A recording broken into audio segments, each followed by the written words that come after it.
waa'ee fedhii foonii irraa adda bahuu, waa'ee dharraa foonii fedhii hamaa irraa adda bahuuti kan ilaallu. Yookiin fedhii nyaata baay'isuutiin garaan galaana guutuu hin dandeenye ta'aa jedhu. Barreeffama durii keessatti barreeffama ortodoksawaa durii keessatti dharraa 8 akka jirutu barraa'ee jira. Dharraa inni tokkoffaa fi inni hundaaf hundee ta'e nyaata baay'isuu kan jedhamu garaachummaa jechuudha. Sababni dharraa inni guddaa Waaqayyoo irraanfachuudha jedhu. Dharraan keenya yookiin fedhii hamaan keenya nurra darbee namoota biraatti qormaata ta'a jechuudha. Haa ta'u malee garuu dharraan kuni gosa lamatu jira dharraan jechuudha.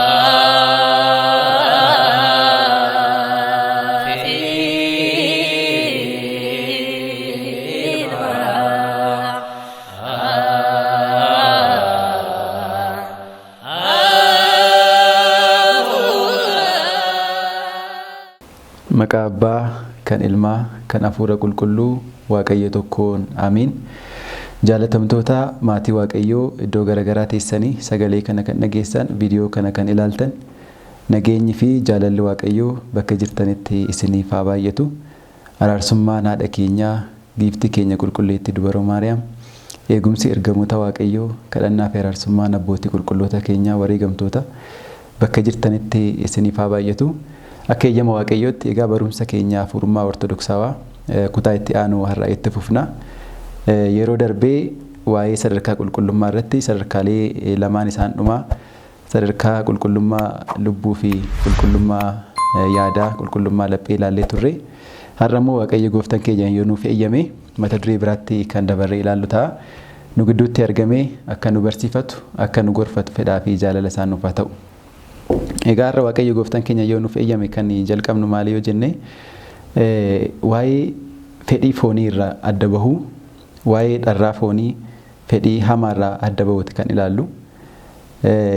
Namni tokko egaa jireenya hafuurummaa ortodoksawaa Waaqayyo wajjin jiraachuudhaaf gaafa jedhu duuba isaatti wantoota gatee dhufuu qabu ni qaba. Wanta irraa of dhiquu, irraa of fageessuu, irraa of biliseemsuu qabu ni qaba jechuudha. Fakkeenyaaf namni mana cidhaa deemu xurii isaa dhiqateetu uffata isaa miiccateetu deema. Akkaatuma kanaan namni jireenya qulqullummaatti galuu barbaadus fedhiiwwan hamoo fedhiiwwan hin barbaachisne irraa yaada isaa dhiqachuu qaba jechuudha. Maaliif yaadota sannii wajjin fedhiiwwan hamoo san wajjin dharraawwan san wajjin jireenya hafuurummaa deemuun hin danda'amu waan ta'eef. Qabsuura isaatiin dharraawwan kanneen fedhiiwwan hamoo sanneen ofirraa dhiquu waan qabuuf dursinee dharraan kun maali kan jedhu ilaalla. Egaa akkuma beekamu namni dhalli namaa fedhii qaba. Wantoota hundaafuu fedhii qaba jechuudha. Wanta raawwatuuf, wanta yaaduuf, jireenya isaa keessatti wantoota isa barbaachisaniif fedhii qaba dhalli namaa jechuudha. Haa ta'u malee fedhiin hamaan immoo ni jira. Inni gara dharraatti guddatee to'annoo jalaa nama baasu jechuudha. Waa'ee dharraa kana yookiin waa'ee fedhii kana kan ilaallu maal irratti hundoofneeti kitaaba Ortodoksii Spirituality jedhu kan abbaan Ortodoksii Roomaaniyaa barreessan tokko jiru Ortodoksii Spirituality jedhama. Kitaaba san irratti hundaa'uudhaan dharraa inni jennu kun maali yookaan afaan Ingiliffaatiin passion inni jennu kun maali kan jedhu waliin ilaalla jechuudha. Fakkeenyaaf jireenya keenya keessatti namni erga cubbuu hojjetee booda nan dogoggoree dhiifama naaf godhaadha. Erga fakkeenyaaf aariin yeroo irraa darbu fedhii isaa yeroo irraa darbu yookiin haalli inni keessa ture sun gaafa irraa darbu keessattuu nama wajjin gaafa walitti bu'ee gaafa dhiifama gaafatsan maal jedhee gaafata nan dogoggoree dhiifama naa godhaadha. Haa ta'u malee garuu yeroo nama sanaa wal lolu sana yeroo cubbuu sana hojjetu sana haala akkamii keessa ture jennee gaafa laallu haala sana keessa haalli inni keessa ture sun dharraa qaba jechuudha. Fedhii hamaatu keessa jira jechuudha. Kanaafuu fedhii hamaa yookiin dharraa gaafa jennu akkaataa saniin haa hubannu. Abbaan kun maal jedhu Dumituruu abbaan jedhaman kun kitaaba kana abbaan barreessanii dharraa wanti jedhamu kun sadarkaa dhumaa namni irratti kufuu danda'u jedhu. Sadarkaa gadi bu'aa sadarkaa dhumaa namni qulqullummaa isaatirraa jireenya isaatirraa Waaqayyo wajjin walitti dhufeenya qaburraa sadarkaa inni itti kufu fedhii hamaadha jedhu. Fedhii hamaa jedhu. Sababni isaa dharraan namni akka gabroomu godha waan ta'eef. Dharraan yookiin fedhii hamaan namni garbummaa seexanaatiin akka qabamu garbummaa yaadota hamootiin akka qabamu taasisa waan ta'eef sadarkaadhuma namni irratti kufuu danda'u dharraadha jedhanii dubbatu jechuudha abbaan kun. Maaliif namni fedhii guddaadhaan yookiin dharraadhaan qabame eeyyama isaa hundayyuu dharraa sanaaf dabarsee kenna. Miira sanaaf dabarsee kenna. Sana booda miira sanaan bobbaafama jechuudha namni sun.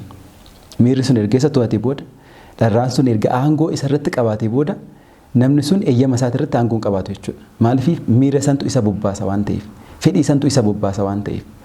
Kanaaf dharraa jechuun sadarkaadhuma namni irratti kufuu danda'u jechuudhaan ibsu jechuudha. Dharraa kana keessatti wanti biraa wanti ka'u fedhiin keenya fedhii daangaa miti. Fedhiin dhala namaa daangaa miti. Wanti ittiin nuyi immoo fedhii keenya san guuttachuu barbaannu garuu daangaadha jedhu. Fedhiin dhala namaa hafuurawaa waan ta'eef daangaa fi kan guutu miti. Wanti nuti ittiin fedhii guuttachuu barbaannu garuu wanta daangaadhaan jechuudha. Wantoota daanga'oo ta'anii fedhii guuttachuu barbaanna. Abbaan tokko maal jedhu keessattuu namni nyaata baay'isuudhaan qabame yookaan namni dharraa garaachummaatiin qabame akkam ta'a jedhu garaachummaadhaan yookiin fedhii nyaata baay'isuutiin garaan galaana guutuu hin dandeenye ta'a jedhu.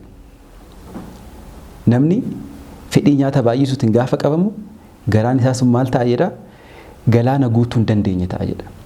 Yoo dharraan itti dabalame jechuudha. Yoo fedhii hamaan itti dabalame nyaatomti inni nu jiraachisu kun nyaatomti inni humna nu kennu kun gara maalitti jijjiirama garaan keenya jechuudha. Gara galaana guutuu hin dandeenyetti jijjiirama jechuudha.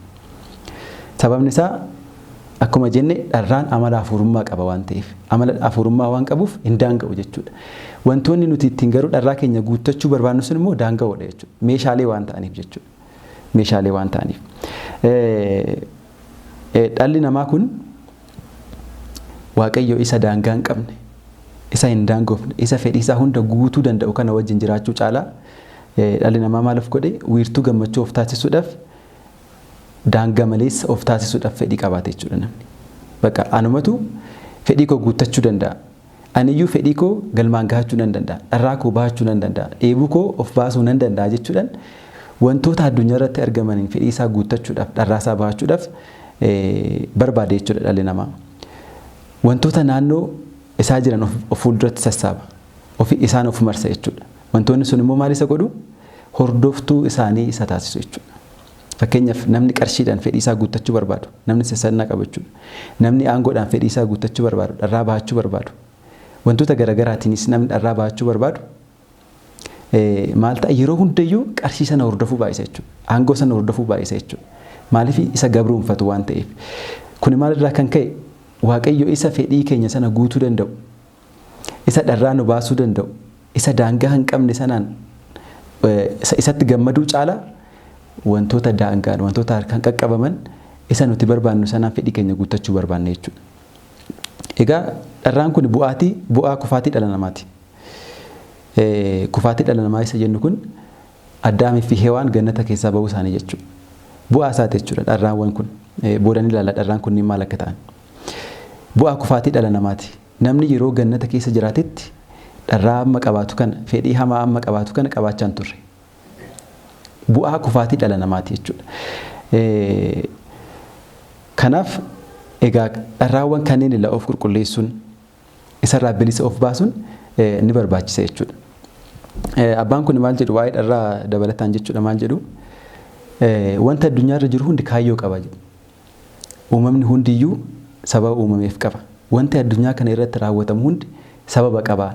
Dharraa hamaan garuu yookiin fedhii hamaan garuu sababa hin qabu jedhu. Sababa hin qabu. Namni dharraadhaan qabame wantoonni daanga'oon fedhii isaa akka hin guunne beekaa deema. Wantoonni fakkeenyaaf amma namni yeroo baay'ee maal ta'a?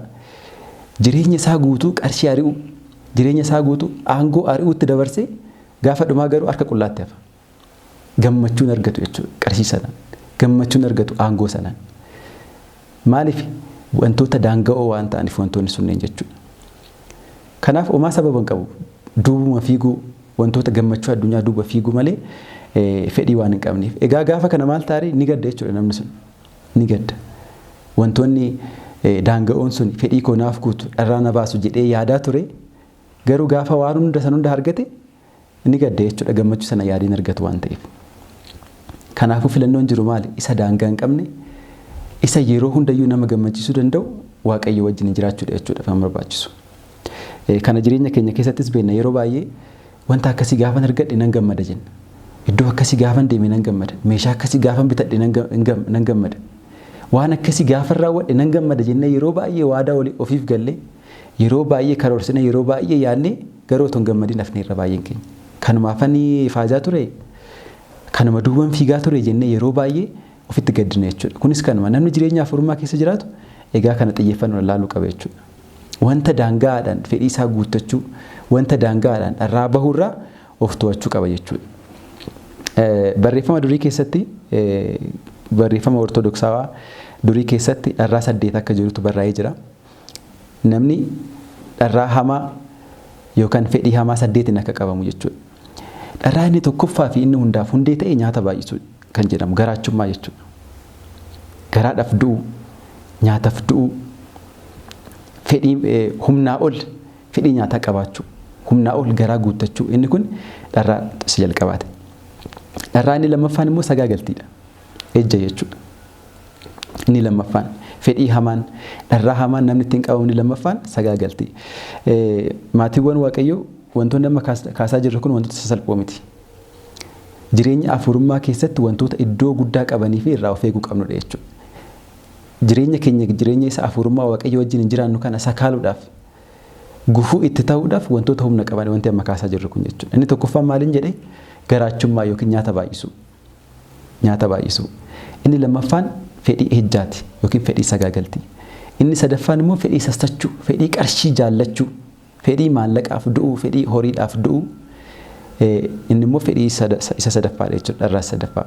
Inni dharraa afuraffaan aariidha. Aarii jechuudha. Aaruu, hori'uu, loluu inni kunillee dharraadha jechuudha. Inni shanaffaan abdii kutuu gadda baay'isuu agartanii inni kunillee cubbuudha jechuudha. Abdii kutuu gadda baay'isuun dharraa isa shanaffaadha ni kaasuu abbootiin. Inni ja'affaan dhimma dhabuu. Waan hundaafuu dhimma dhabuu, kashalabbaa'uu. Inni kunis paashin jedhanii 8 tarreessan keessaa isa tokko jechuudha inni ja'affaa. Inni torbaffaan immoo ofiin boonuu. Waan hojjenne hundaan bakka yeroo hunda isa faarsuu. Wanta hojjenne sanaan boonuu. Namatti itti of mul'isuu yaaduu inni kun dharraa isa torbaffaa. Dharraa inni dhumaa inni gaa dharraan nyaata baay'isuudhaan jalqabe kun maalidhaan dhuma gaafa jennu of jajuu isa jedhamu. Of jajuu. Pride isa jennu san jechuudha afaan Ingiliffaati. Of jajuu. Ololuuf qabuu. Hunda nan caala jechuu. Bakka hundaatti anatu jira jechuun dharraa isa guddaa fi isa dhumaati jechuudha. Dharraa isa guddaa. Yeroo waa'ee afurummaa ortodoksawaa gaafa kaasnu sadarkaa inni dhumaa maal jennee turre? Perfection jennee turre miti? Yookaan Waaqayyoon fakkaachuu theosis jennee turre. Inni sun fiixee jireenya afurummaati. Fiixeen immoo cubbuu yookiin fiixeen dharraa fiixeen fedhii hamaa immoo maalidha gaafa jennu of jajuudha jechuudha. Of jajuu abbootiin haala kanaan kaasu jechuudha. Maalin jedhee irraan deebi'e al tokko garaachummaa yookiin nyaata baay'isuu, fedhii sagaagaltii, fedhii sassachuu yookiin qarshii jaallachuu, fedhii aarii yookiin hori'uu, fedhii abdii kutuu gadda baay'isuu jechuudha. Fedhii dhimma dhabuu, fedhii ofiin boonuu, fedhii of jajuu. Isaan kun 8 jireenya afurummaa keessatti gufuu guddaa wantoota ta'an jedhanii abbootiin kaasu jechuudha. Kana jireenya namoota addunyaarra jiraatan qofa otoo hin ta'in namoota gara kawaala gara gadaamii addunyaa dhiisanii bahanillee kan qabatan jechuudha dharraawwan kunneen. Isaan biraa irree nafan jechuudha namoota addunyaarra jiraannu haafuuti. Kanaaf egaa jireenya keenya keessatti mee haa ilaallu. Dharraawwan kunneen nu biratti akkam jiru jennee haa ilaallu. Abboonni yeroo kaasanii dargaggootaa fi namoota umuriidhaan deeman jedhanii gaafa kaasan dharraan dargaggootaa nyaata baay'isuudha jedhu. Qormaanni dargaggootaa nyaata baay'isuudha jedhu. Qormaanni namoota umuriidhaan deemanii namoota dulloomanii immoo of jajuudha jedhu. Isa dhumarratti kaasnisan jechuudha. Argitanii dargaggoonni nyaata baay'isuudhaan miidhamu. Garaachummaadhaan qoramu. Namoonni dullooman immoo maaliin qoramu? Of jajuudhaan qoramu jechuudha. Kana maaliif kaasu seetan? Nyaata baay'isuun dharraawwan biroo dharraawwan duratti kaasni 8 sana harkisee fida. Nyaata baay'isuun jechuudha. Maaliif? Namni nyaata baay'isu gara maalitti deema? Gara ejjaatti deema. Gara ejjaatti deema. Ejjis nyaata baay'isuunis immoo maal barbaadu? Qarshii barbaadu. Inni immoo maal jechuudha ree? Sassachuutti nama geessa jechuudha. Namni fedhiiwwan kanneen guutuu dadhabe immoo maal godha? Abdii kutata, gadda baay'isa jechuudha. Kanaaf argitanii dharraa tokkittiin ishee nyaata baay'isuu jennu kun inni nuti gadi qabnee ilaallu yeroo baay'ee jechuudha. Amma akka aadaa keenyatti namni nyaata baay'isu namni nyaata baay'ee nyaatu akka waan mallattoo nama qarshii qabu mallattoo nama dureessa ta'etti yaadna. Garuu argitanii seexanni immoo cubbuu guddoo ishee keessa kaa'eera jechuudha nyaata baay'isuu kana keessa. Dharraa guddaa hojii afuura qulqulluu irraa kan nama hambisu nyaata baay'isuudha. Keessattuu dargaggootaaf qormaata guddaadha jechuudha kun. Argitanii nyaata baay'isuun gara maalitti nama geessa? Gara ejjaatti nama geessa. Ejjaa fi nyaata baay'isuu fedhii isaanii guuttachuuf immoo maalidha jenna? Qarshii na barbaachisa. Inni immoo sassannaa namatti fide jechuudha. Sassannaan sun immoo gaafa qarshii sana argachuu dadhabnu immoo maal goone? Abdii ni kutanna. Gara aariitti deemna jechuudha. Argitanii hundayyuu wal harkisanii deemu. Kanaafuu egaa kun abbootiin maal nutti himaa jiru jechuudha? Foormulaa nutti himaa jiru jechuudha. Yoo ejja hambisuu barbaadde nyaata hir'isiinuu jechaa jiru jechuudha. Yoo ejja hambisuu barbaadde maaliif ejja maaltu fida? Nyaata baay'isuutu fida waan jedhuuf. Yoo sassannaa ofirraa hambisuu barbaadde nyaata baay'isuu fi ejja ofirraa hir'isi jechaa jiru jechuudha. Yoommoo abdii kutachuu fi aarii ofirraa hambisuu barbaadde sassannaa dhiisi jechuu isaaniiti jechuudha. Wal qabatee deema jechuudha jarri kun. Wal qabatanii deemu. Gaafa namoota umuriidhaan deemuutti immoo gaafa yaannu umuriidhaan deeman immoo gaafa yaannu isaan immoo maal jedhu dharraan isaanii isaan qoru of jajuudha jedhu. Of jajuu ofiin boonu jechuudha. Of jajuu. Namni of jaju immoo gara maalitti deema? Jireenya qaala'aa jiraachuu barbaada namni of jaju. Mana bareedaa keessa, konkolaataa bareedaa keessa, iddoowwan filatamuu jedhaman addunyaarra naanna'uu kana barbaada. Namni maal ta'u? Namni of jaju. Isa gochuuf maal la barbaachisa? Qarshii nama barbaachisa. Inni immoo maal fide jechuudha? Sassannaa fida argitanii. Sassannaa fida. Gaafa fedhiiwwan kanneen guuttachuu dadhabee ammas maal ta'a? Isuma dargaggootaaf dubbanne sanaa sitti finna jechuudha. Gara abdii kutannaatti gara gaddaatti deema jechuudha. Gara gaddaatti deema. Kanaaf dharraawwan kanneen beeknee dursumarraa gogsuun nu barbaachisa jechuudha. Dursumarraa gogsuutu nu barbaachisa. Egaa akkuma duratti kaasnee nyaata baay'isuun dharraa jalqabaati. Of jajuun immoo dharraa isa dhumaati. Nyaata baay'isuun dharraa jalqabaati. Of jajuun immoo dharraa isa dhumaati. Maatiiwwan Waaqayyoo wanta kana kan kaasnu namni fakkeenyaaf jireenya afurummaa jireenya qulqullummaa jiraatu soomuu qaba. Maaliif sooma? Foon isaa dadhabsuufi. Maaliif foon isaa dadhabsa? Humna akka dhabuufi. Maaliidhaaf humna dhaba? Cubbuudhaaf akka humna dhabuuf jechuudha. Foon keenya yoo dadhabe cubbuudhaaf humna dhaba. Cubbuun hojjetu. Humna dhaba jechuudha. Kanaafuu nyaata hir'isuun akkamittiin akka dharraawwan kaan akkamittiin akka nurraa hambisu jechuudha. Abboonni kun akka isaanitti. Manni kiristaana keenya akka barsiistu jechuudha. Kanaaf garaa ofii to'achuun nyaata ofii to'achuun nyaata baay'isuu irraa of eeggachuun wantoota gaarii jireenya qulqullummaa keessatti dhufan akka argan nu taasisa jechuudha. Yookaan immoo cubbuuwwan kanneen biroo irraa akka of eegnu balbala nu ta'a jechuudha. Asirratti kan kaasnu inni tokko maalinni dharraawwan kunneen maal irraa dhufu yoo jenne sababni dharraa inni guddaa Waaqayyoo irraanfachuudha jedhu. Waaqayyoon tasuma irraanfachuun dharraa kanneenitti nama geessa. Waaqayyoon irraanfachuun. Keessattuu abboonni waa'ee kanaa barreessan xiyyeeffannoo guddaa itti kennanii kan barsiisan maalinni yoo jenne yeroo hundumayyuu Waaqayyoo yaaduu danda'u. Yeroo hundumayyuu jechuudha. Namni yeroo hundumayyuu Waaqayyoo yaadu. Namni yeroo hundumayyuu sagalee Waaqayyoo wajjin jiraatu. Namni yeroo hundumayyuu waa'ee Waaqayyoo sammuu isaa keessatti qabatee deemu carraa inni dharraawwan kanneeniif saaxilamu baay'ee xiqqaadha jechuudha. Baay'ee xiqqaadha qormaan inni jiraatus. Kanaaf sababni dharraa inni kun hundi Waaqayyoon irraanfachuudha. Kanaafuu akkamitti fayyana yoo jenne Waaqayyoo irraanfachuurraa erga maddanii dharraawwan kunneen maaliidhaan fayyina gaafa jedhu abbaan kun maal jedheetti nu deebisa deebii amantiidhaan fayyinaa. Fayyinni keenya amantiidhaan jalqabaadha. Amanuudhaan booddee itti dhufna. Yeroo hunda isaa yaadachuu danda'uudhaan dharraawwan kanneen irraa fayyuu ni dandeenya jechuudha.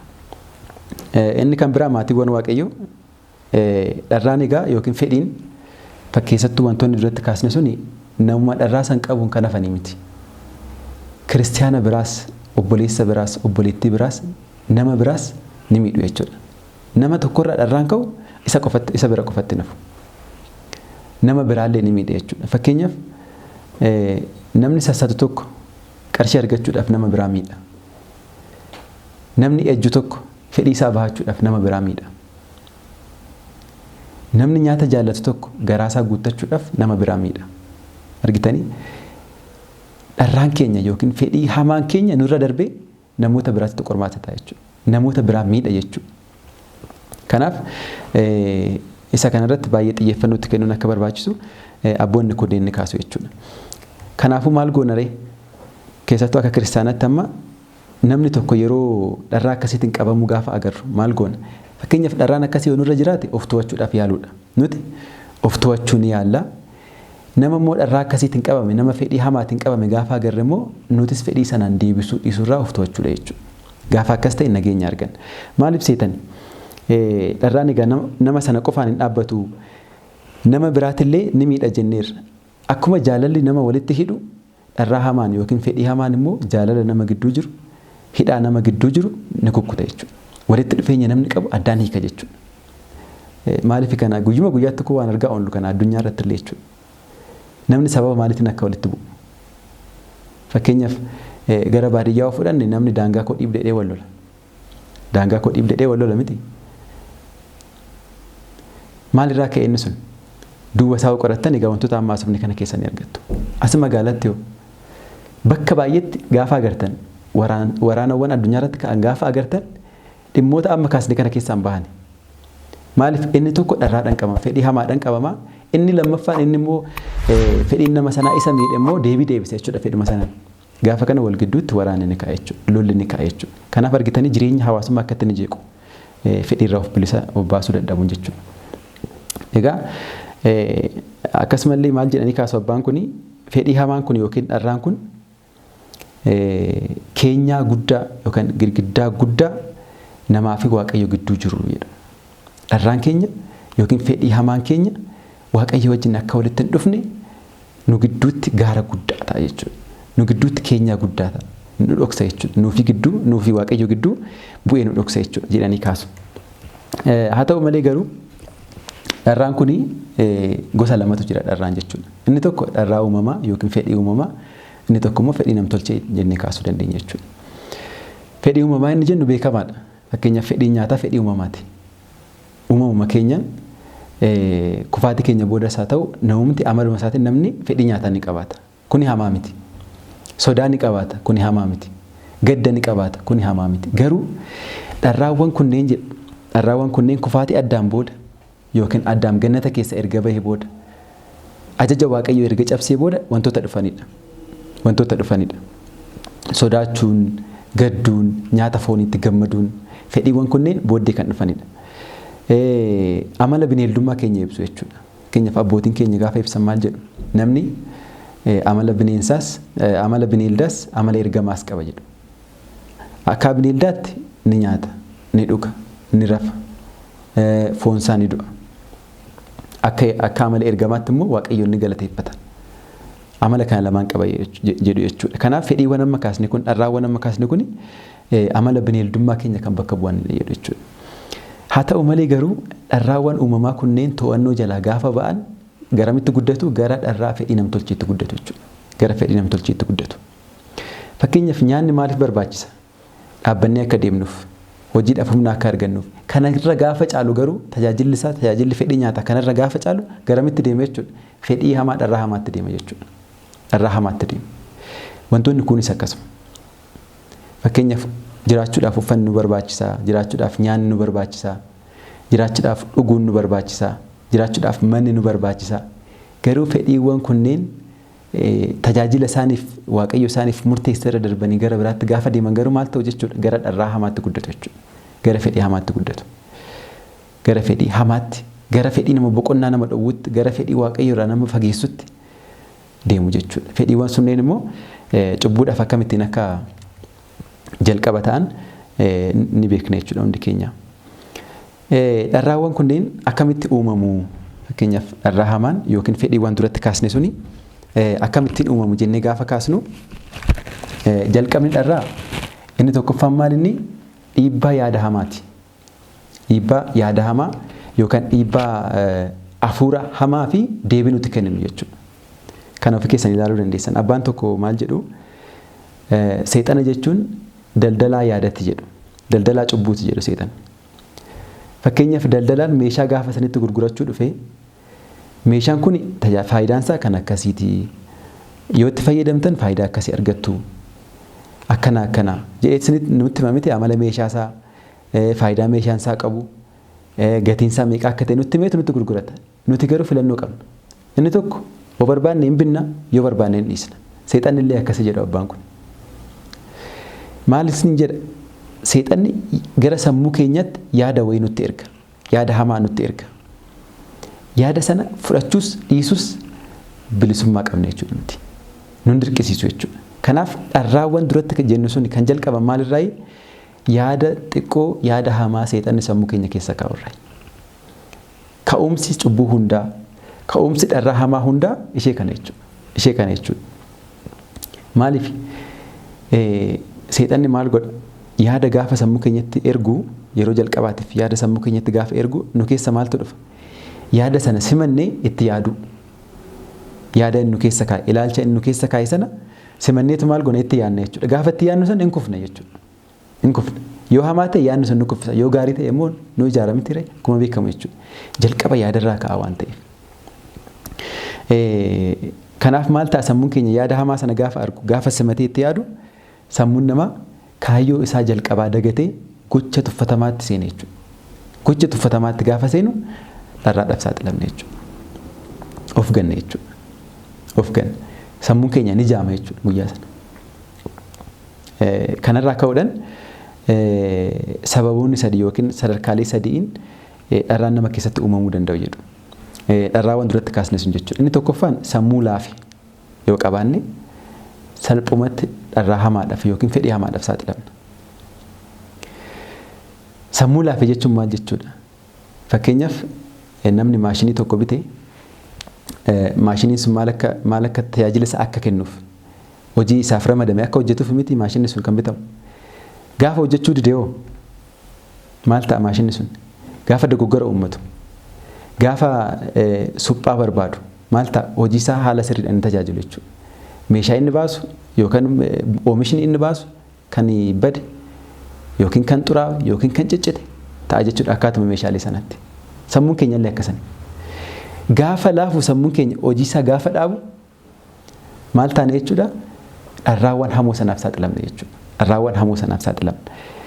Lammaffaa irratti maal ta'a erga sammuun keenya laafee booda qaamoleen miiraa sammuu keenya caalanii mo'atu. Ni mo'atu jechuudha sammuu keenya. Yaada keenya ni mo'atu. Kana sana booda miiratu nu gaggeessa jechuudha. Mee kana yaada keessattuu fakkeenyaaf gaafa namaa wal loltan yaadadhaa duubatti deebi'aate mee namaan gaafa wal loltan jalqabni isaa akkam ture? Dura nagaa turtani sekondiiwwan dura tura. Sekondiiwwan muraasa dura nagaa turtani. Isa booda yaadni wayii dhufe sammuun keessan hin laafe. Kana booda maal ta'e? Qaamoleen miiraa yaada keessan mo'atani. Yookaan sababa keessan ni mo'atani. Isa booda gara cubbuutti seentan. Nama arrabsuutti seentan. Nama wal loluutti seentan jechuudha.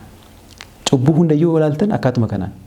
Sammuun keenya ni laafa jechuudha yeroo sanannaa akkanaan kaasu. Sadaffaa irratti erga qaamni miiraa keenya sammuu keenya mo'ate gammachuu sana duuba fiigne jechuudha.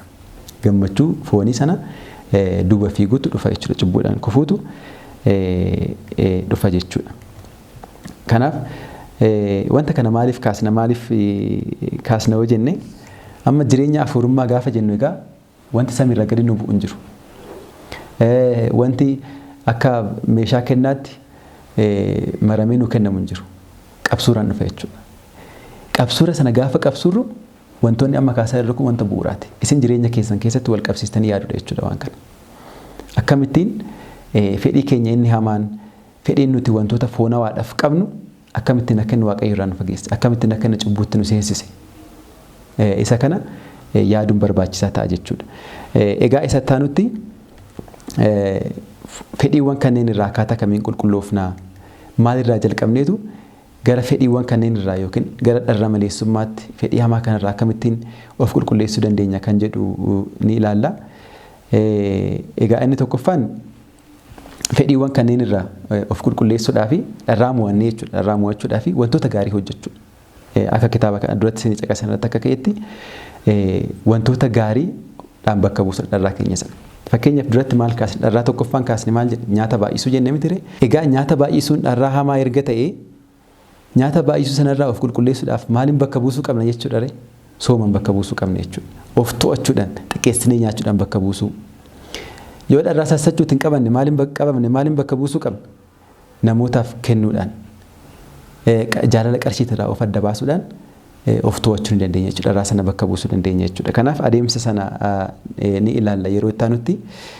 Har'aaf garuu Waaqayyo erga eeyyamee amma nu ilaalchitee maqaan isaa kan galatamuuf kan kabajame nuuf haa ta'u. Hanga yeroo itti aanutti Waaqayyo nagaa isaa nuuf kennee walitti nu haa deebisu. Nagaan tura.